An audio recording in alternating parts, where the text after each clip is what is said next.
Hi everyone, and welcome back to PDQPD. Today I want to show you a recent Google addition that could have some implications on your students regarding their fluency of reading. As you probably know, some of the first steps in reading are identifying letters and words and then putting letters into sentences and so forth. But once you get to that basic level, the fluency of reading has something to do with the way the letters are presented on the page. And Google has rolled out a series of 7 new fonts that the initial research has shown increases student literacy. And you can imagine how that could be a help to your students. So what I'm going to show you here, I'm going to show you how to do this for you, but hopefully you can transfer this information to your students, because the fonts that I'm going to show you, it's not a one-size-fits-all. Think of it more as a eyeglasses prescription. Each student will need to find the one that works best for them. Now these fonts are called Lexend fonts. So first let me show you how to add Lexend fonts to your font vocabulary. I'm going up here to the font window. I'm in a Google Doc, my favorite Google Doc, which is the Gettysburg Address, and I'm going to click the down arrow, and then I'm going to go to More Fonts.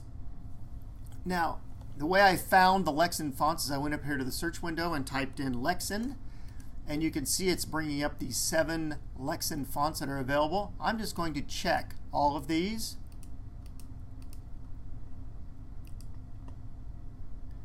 And this adds them to my list of fonts.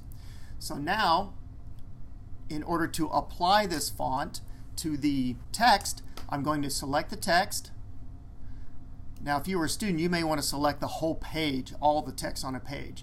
And I'm going to go up here to Arial, and I'm going to scroll down. These are in alphabetical order, so I need to get to the L's where the Lexend fonts are, and you can see there's all the fonts that I've just added. So I'm going to select one, and you can see it changes this font. Now, the reason this font has shown to increase literacy is, first of all, it's a sans serif font. If you know what serifs are, in some fonts there are little, I call them doodads, on the tops and the bottoms of letters. And the conventional wisdom used to be that those serif fonts were good for reading because it kind of kept the text in a line. But this shows that by using sans serif fonts, it reduces the cognitive noise. You can probably see by looking at this, it's a lot more spaced out.